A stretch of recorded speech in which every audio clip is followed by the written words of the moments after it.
Sa daily, parang wala pa ako nakikita rito. Ba tayo sa lower time frames. So, pati sa lower time frames, you have to take a look at it, ha. At least ako, ito lang tinitignan ko, eh. Kung meron ba tayo dito, needle, meron engulfing ba tayo. Suka natin ng Tipay V4 natin. Si Tipay V4 kasi may mga engulfing na yan, na sinasabi, no? Parang dito, wala pa tayo sa H4 na nakikita. Sa H1 natin. Ito po, ito, little top, di ba, sa H1. Okay, this one is engulfing, this one is engulfing. Ngayon, pero looks like itong needle top na to sa H1 na fulfill na niya. Okay, kasi nag-collapse na eh. Look at this sa H1. Sinasalo tayo ng 200 MA natin sa H1. The yellow line. Kay Tipay din po yan. Alright? Ito yung setup. Now, we might see a contraction sa level na to. Magsasama-sama yung blue, yung yellow, and yung price, and then babasag either sa taas or sa baba. So, it's up to you kung saan ka sasakay. So, gusto mo sakyan, syempre, kung bumasag sa taas, palong ka. Believe me, marami may squeeze dito. Alright? Kasi ang possible next move for me, at least in the immediate short term,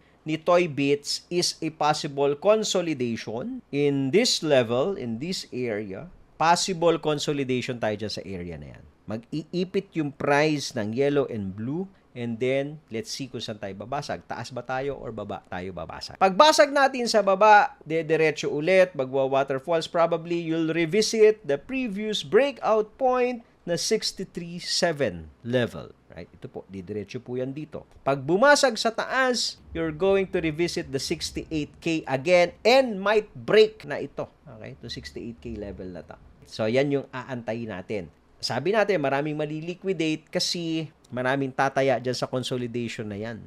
Puro liquidity grab yan, liquidation na yan. Alright? So, pwede mo lagariin sa shorter time frame. Pwede po yun as long as meron kang sistemang ginagamit katulad po ng ginagamit natin na Tipay. Alright? Mga titos and titas. Okay?